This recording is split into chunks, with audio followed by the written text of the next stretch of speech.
A friend of mine's sister spread a lie that I got her pregnant.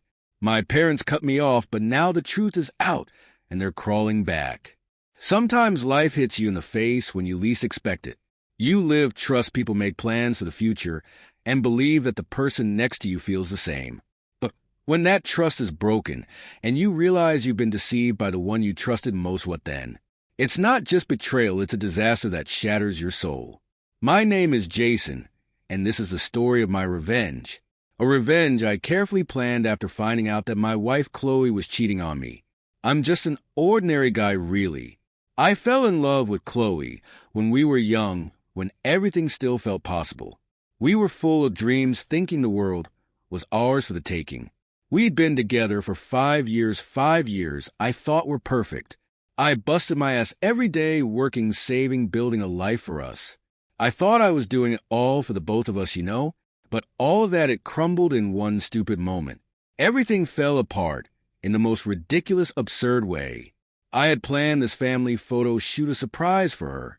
I wanted us to capture this moment, a snapshot of our happiness to hang on our wall. A stupid happy couple, right? But the photographer, he made a mistake. He sent me some photos he'd taken the day before by accident. And guess what? Chloe was in them. But she wasn't with me. There she was in a park, laughing, wrapped around some other guy. I remember just staring at my phone, the blood draining from my face. It was like a punch to the gut, like someone had ripped the floor from under me. I couldn't breathe. I kept zooming and thinking, maybe my eyes were playing tricks on me, hoping I was wrong. But there was no mistake. It was Chloe, and she was happy with him. I sat there for God knows how long, staring at the screen, trying to understand how everything had just been a lie. My world had shifted in one moment, and I hadn't seen it coming. I didn't confront her right away. I couldn't. What do you even say to that? I sat there with the photos, my hands shaking, my heart racing, feeling like I was going to throw up. I thought about calling her, asking her what the hell she was doing, but what would that even solve? So I kept quiet. I pretended nothing had happened. I had to. Chloe went on with her day, completely unaware that her little secret had just blown up in her face. She came home, smiled at me, kissed me like nothing was wrong. She even asked me how my day was, the same routine we'd done 1,000,000 times before, except now I was faking it.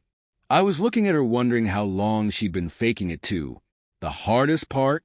Trying to act normal while the images of her with that other guy kept replaying in my head. Every smile she gave me, every "I love you" felt like a punch in the gut. But I didn't let her see any of that. I needed time.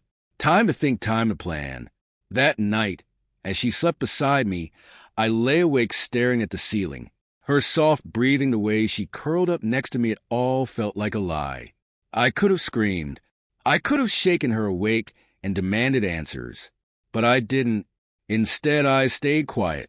I knew if I was going to get through this, I needed to be smart. I needed to think carefully about my next steps. I wasn't going to be the guy who explodes in anger, throwing accusations, and starting a screaming match. No, Chloe wasn't going to get off that easy. I was going to make her pay, and not just with a breakup. I wanted her to feel everything I was feeling. I wanted her to lose everything. For the next few days, I carried on like everything was normal. It was hard, though. Every time Chloe smiled at me, every time she laughed or talked about our future, it made me want to scream. But I swallowed that rage, buried it deep inside, and played my role perfectly. She had no idea. I watched her more closely, now noticing the little things I had never paid attention to before. Her late nights at work, the sudden trips to see friends, the way she seemed glued to her phone more than usual. I started to wonder how long this had been going on, how many lies she'd told me while looking me dead in the eye. I didn't let her see any cracks in my armor, though. Every morning I kissed her goodbye, went to work, and came home like I always had. But inside I was a storm waiting to tear everything apart. I knew I couldn't confront her yet. Not until I had everything ready. Not until I could take everything she cared about and burn it to the ground. And that's when the plan started forming. It wasn't enough to just leave her. No, Chloe had to feel what it was like to lose everything. I knew her well, better than she probably knew herself. The one thing that mattered most to her besides me was her tight-knit group of friends. Emma, Madison, Olivia, they were her lifeline. They'd been through everything together since childhood, practically sisters. Chloe relied on them for everything: her emotional support, her social life, her sense of self-worth. If I could tear that apart, she'd have nothing left. I didn't just want to ruin her marriage, I wanted to ruin her entire life. I started small. I didn't dive in head first and tip my hand. No, I was smarter than that. I played the long game. The first step? Getting closer to her friends. Chloe had always included me in her friend circle anyway: dinners, game nights, casual hangouts, so it wasn't unusual for me to start building my own relationships with them. But now I had a purpose. Emma was the first one I targeted. She was the easiest. Kind, sweet, and a bit naive. She was the type who loved a good listener, someone who'd compliment her intelligence, someone who would make her feel special. So that's exactly what I did. Every time we were together, I'd drop little comments about how smart she was, how much I admired her sense of humor. I could see the way her face lit up when I gave her attention, the way she leaned into our conversations, just a little more. Next was Madison. She was tougher, independent, sharp-tongued, and fiercely loyal. I had to tread carefully with her. But everyone has a weakness, right? Madison was confident, but underneath that exterior I knew she had a soft spot for validation, for feeling like someone truly understood her. So I started subtly agreeing with her more, telling her how insightful she was, how much I appreciated her unique take on things. It wasn't long before she started texting me on her own, sometimes just to share a joke or complain about work. I could feel the cracks forming. Olivia was the final piece. She was different from the others, more reserved, more thoughtful. I knew with her I couldn't just waltz in with compliments and charm. No, Olivia needed to feel like she could trust me. So I opened up to her. I shared bits and pieces of my life with her, things I'd never told anyone, or at least things I made up just for her. I told her how much I admired her calmness, how she had this peaceful energy that made everyone feel at ease. And it worked. Olivia started confiding in me, telling me things she hadn't even shared with Chloe. It was all too easy. Soon they were all texting me, messaging me about their day, their thoughts, their problems. I became the shoulder they leaned on, the ear they needed. Chloe had no idea. She still saw me as her loyal husband, completely unaware that I was planting the seeds that would soon destroy her world. Most of my friends were on my side, though a few, along with my therapist, started suggesting I give my parents another shot. They're your parents, after all, they'd say. And I get where they're coming from, I really do. But how do you forgive someone who was so ready to toss you aside like that? How do you trust people who believed a lie over their own son? That's where I am right now. Caught between knowing I did nothing wrong and wondering if it's even worth trying to fix things with my family. Every time I start to think about it, I can't shake the memory of how fast they turned their backs on me when I needed them the most. Anyway, you'd think that after everything that went down with my parents and Emily's baby drama, life would finally calm down, right? Nope. Life had other plans. If anything, the whole situation kept spiraling out of control. You'd think proving I wasn't the dad would be the end of it. But man, I wish it were that simple. Turns out, when people don't want to admit they messed up, they'll go to any lengths to avoid taking responsibility. After the paternity test results came in and confirmed I wasn't the father, I figured my parents would finally see they were wrong, and maybe we could start moving on. But instead of the relief I expected, things got even more complicated. First off, Emily completely lost it. She started spreading rumors all over town that I had somehow faked the test or tampered with the results. Yeah, you heard that right. In her mind, I had somehow convinced an entire lab to rig the results in my favor. I mean, how would I even pull something like that off? I'm just a regular guy. I wouldn't even know where to begin with manipulating DNA tests. But Emily wasn't hearing any of it. She was hell-bent on painting me as the villain in her story. She started telling anyone who would listen that I was abandoning her and the baby, and that I had tricked everyone into believing I wasn't the father. It made zero sense, but that didn't stop people from believing her. Small-town rumors spread like wildfire, and before I knew it, I had people giving me dirty looks at the grocery store like I was some kind of lowlife. Some people even confronted me directly, asking why I wasn't stepping up to take care of my kid. It was absolutely infuriating.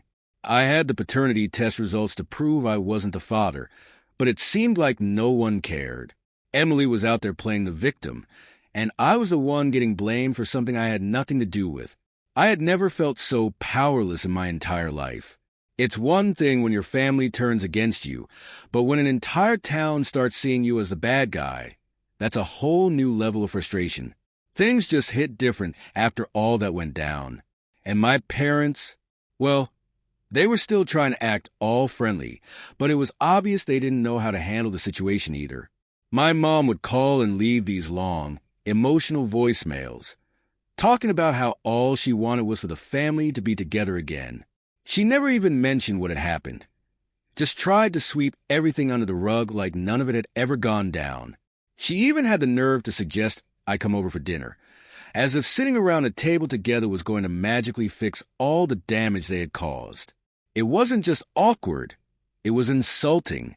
After everything they put me through, they thought a couple of family dinners and some forced smiles would make everything okay.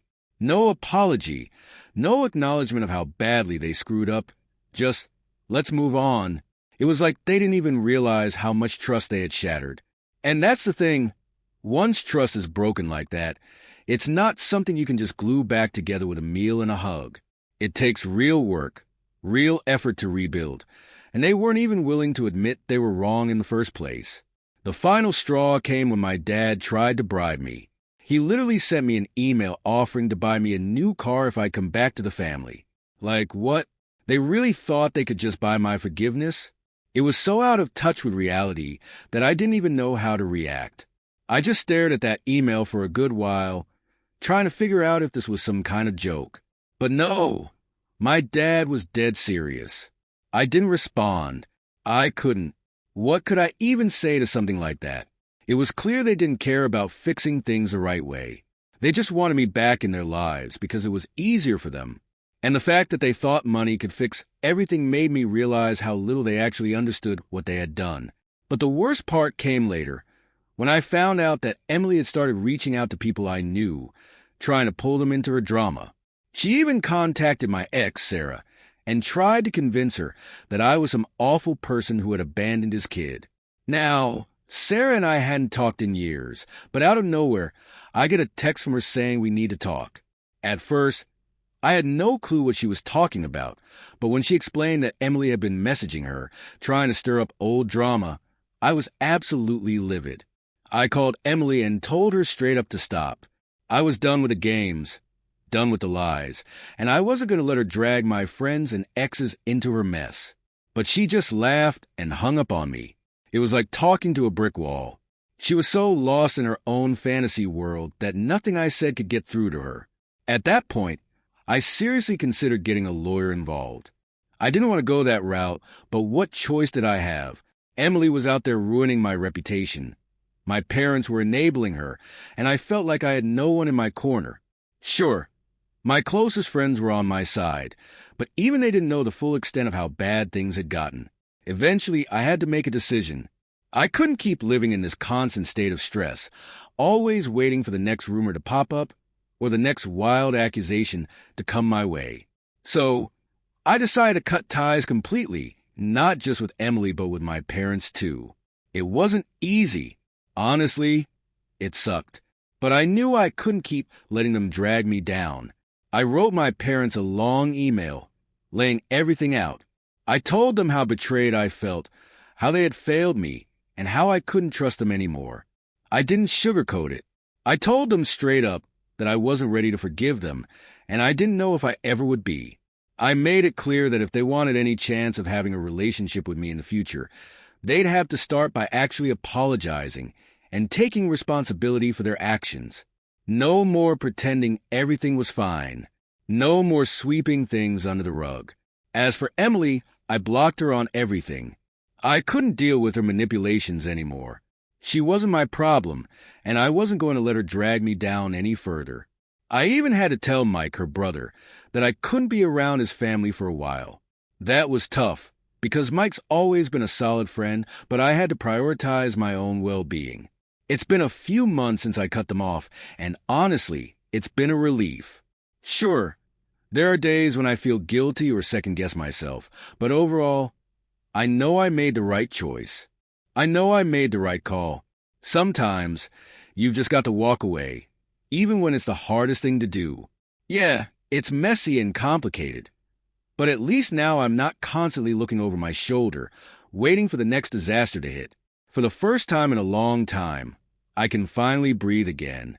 But man, if you had told me a year ago that this is where I'd end up, I wouldn't have believed you. Life has a funny way of surprising you like that.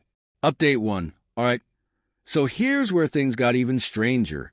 I figured cutting ties with Emily and my parents would be the end of the chaos. I thought, once I removed them from my life, things would finally calm down and I could move on. But of course, nothing's ever that simple, is it? Cutting them off turned out to be just the beginning of a whole new level of mess. A couple of weeks after I sent that email to my parents and blocked Emily, I get this random message from Mike, an old high school friend. We hadn't spoken in years, so I thought it was a bit weird, but he was just checking in, asking if I was doing okay. At first, I didn't think much of it, just figured it was a coincidence.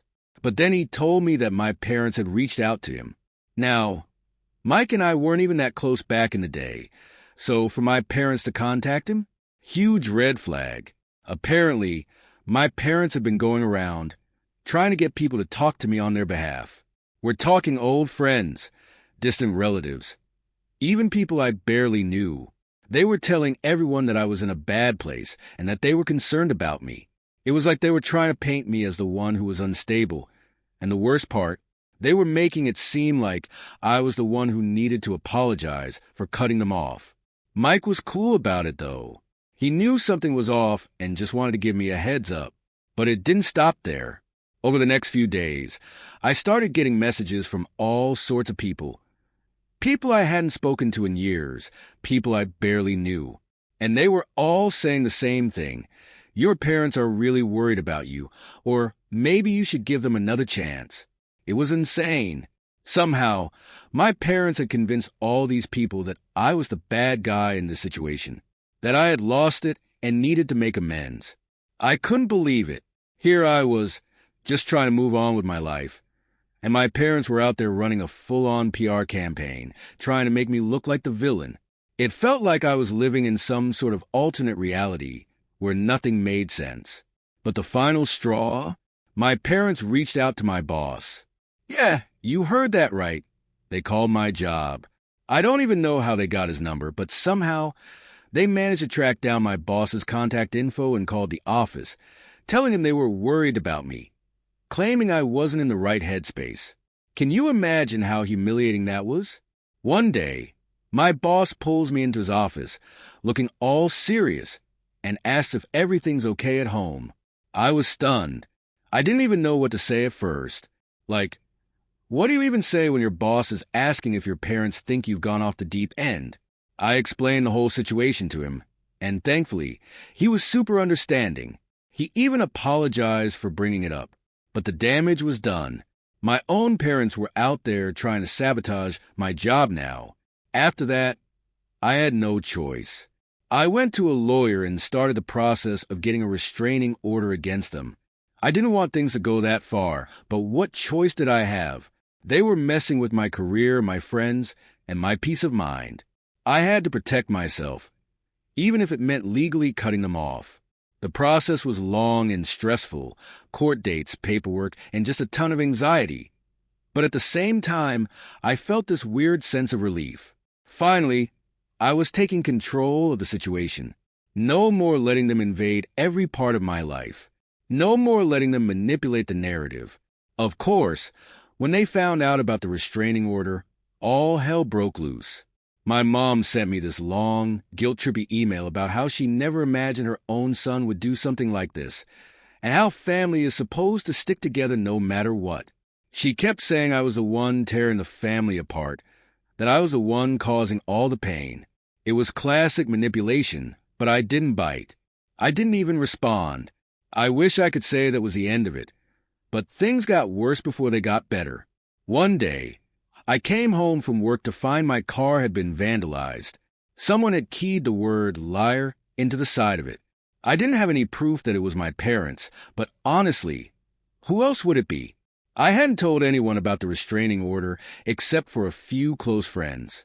My parents were the only ones with a motive to pull something like that. I filed a police report, but nothing ever came of it. Just another reminder that sometimes, even when you try to do things the right way, the people who are supposed to love you the most can turn into your worst enemies. After the whole car vandalism incident, I wasn't taking any more chances. I started parking my car at a friend's house just to be safe. I even installed security cameras around my apartment in case they tried something else. It felt like I was living in a constant state of paranoia, always bracing myself for the next disaster. But eventually, things started to settle down. The restraining order went through, and my parents were officially barred from contacting me or coming anywhere near my home or workplace. It was a huge weight off my shoulders. For the first time in what felt like forever, I could finally breathe. It's been a few months now, and I'm still trying to pick up the pieces. I had to do a lot of damage control with my friends and coworkers, explaining the situation to make sure they knew the truth. Most of them were supportive, but a few were skeptical. "Are you sure your parents would really go that far?" they'd ask. And I get it, it's hard to believe, but when you've lived through it, you know how far some people will go when they feel like they're losing control. Looking back, I never imagined things would get this bad. It's crazy how quickly family can turn on you when you refuse to play by their rules. But if I've learned anything through all of this, it's that you can't let anyone, not even your family, dictate how you live your life. Sometimes, you have to make the hard choice to walk away, even when it hurts. I don't know what the future holds for me and my parents. Maybe one day they'll realize what they did and actually apologize. Maybe they won't. Either way, I'm done letting them control my life. I've got my own path to follow, and I'm not looking back. Update 2. So, here's where things take a bit of a turn.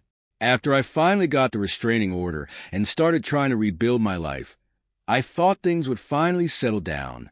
But, of course, life had other plans. Just when I was starting to feel like I could breathe again, my parents found a new way to mess with me. This time, it wasn't direct contact. It wasn't vandalizing my car or sending emails. No, this was a whole different level of messed up. One day, I'm sitting at home, just minding my own business, when I get a letter in the mail. Nothing too strange about that, right? Except this letter was from a lawyer. At first, I thought it might be something related to the restraining order, maybe some final paperwork. But no, it was a lawsuit. My own parents were suing me. For what, you ask?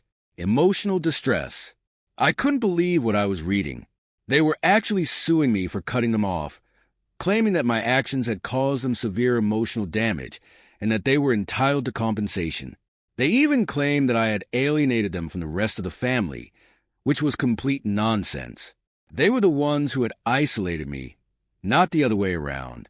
I just sat there for a few minutes, staring at the letter, trying to process what was happening. Who does that? Who sues their own kid because they're mad they got cut off? Part of me wanted to laugh at how ridiculous it all was, but another part of me was seriously stressed. This wasn't just family drama anymore. This was legal, and it was about to get real messy. I called my lawyer immediately. I couldn't deal with this on my own. She was just as shocked as I was. She'd seen plenty of messy family cases. But suing your own kid for emotional distress? That was new, even for her. We went over the details of the lawsuit, and while most of it was clearly bogus, we knew we couldn't just ignore it. They were serious, and that meant I had to fight back. The next few weeks were a blur of meetings, phone calls, and stress. I had to gather all the evidence of everything that had happened, the paternity test results, the restraining order, the harassment I'd been dealing with. My lawyer was confident we could win, but it still felt surreal that it had come to this. My own parents were trying to drag me through the mud in court, all because I refused to let them control me anymore. But here's the thing, they didn't stop at just a lawsuit. No, they had to take it a step further. They started reaching out to other family members, trying to turn them against me. I started getting messages from aunts, uncles, and cousins, people I hadn't heard from in years. They were all saying the same thing. Why can't you just make peace with your parents? Or family is everything. You're being selfish. It was like they'd been brainwashed into thinking I was a villain in all of this. I was furious, not just at my parents, but at the whole situation.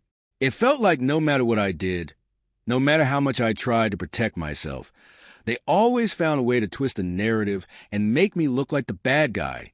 I mean, how do you explain to someone who's only heard one side of the story that your parents are suing you for emotional distress because you enforce boundaries? It got to the point where I had to cut off even more people. I blocked family members, unfriended people on social media, and just shut down any connection to that side of my life. It wasn't because I didn't care about them. I did. But I couldn't keep explaining myself over and over to people who had already made up their minds. It was exhausting, and I was done trying to justify my decisions to people who weren't willing to see the bigger picture. Eventually, the court date rolled around. I showed up with my lawyer, ready for whatever nonsense they were going to throw at me. And let me tell you, it was a circus. My parents had this whole sob story lined up about how they had always been there for me, how they had tried to help me through tough times, and how I had cruelly cut them off without reason. They painted themselves as the victims in all of this, which was honestly impressive, considering they were the ones who disowned me in the first place. But my lawyer wasn't having any of it. She tore their arguments apart, piece by piece, showing the judge all the evidence of their harassment, the restraining order, the paternity test, everything.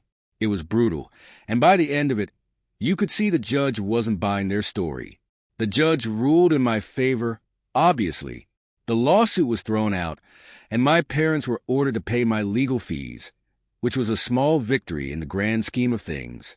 But even though I won, it didn't feel like a victory. It felt like I had just barely escaped a nightmare, and there was still so much fallout to deal with. After the lawsuit, my parents made one final attempt to worm their way back into my life. They sent me a long, emotional letter, apologizing for everything and claiming they just wanted to make things right. They went on about how they couldn't stand the idea of losing me. But honestly, it was the same manipulative routine they'd been pulling from the start. Lay on the guilt, pretend nothing's their fault, and expect me to forgive and forget. This time, I didn't even bother replying. I'd made up my mind already. There was no going back. I think everyone reaches a breaking point, and I had hit mine. It's tough to walk away from family, no matter how bad things get, but sometimes you have to for your own well-being. The constant emotional chaos, the manipulation, none of that was worth keeping in my life, no matter how much they insisted it was all out of love. Their version of love was suffocating, toxic, and I wasn't going to let it control me anymore. Now, I'm finally moving forward. The lawsuit is behind me. The restraining order is in place, and for the first time in a long while, I feel like I'm getting my life back on track. It's not easy, though. I've had to explain the situation to friends, colleagues, basically anyone who got dragged into the mess. Some people understood. Others were skeptical. I get it. Not everyone can wrap their heads around why someone would cut off their own family. But unless you've lived through it, you can't understand how much damage people can do when they feel like they're losing control. Looking back, I never imagined I'd be here, cutting off my parents to protect my own mental health. It's crazy how quickly things can spiral when you set boundaries with people who refuse to respect them. But I've learned one thing. Just because someone is family doesn't mean they're entitled to make your life miserable. Sometimes, choosing peace means cutting ties, even if it's painful. What's next for me? I don't know, and I don't have to know right now. I'm just focused on rebuilding, on finding my own way without their drama weighing me down. It's a long road, but I finally feel like I'm in control of my own life again. For the first time in a long time, I'm walking my path without looking back.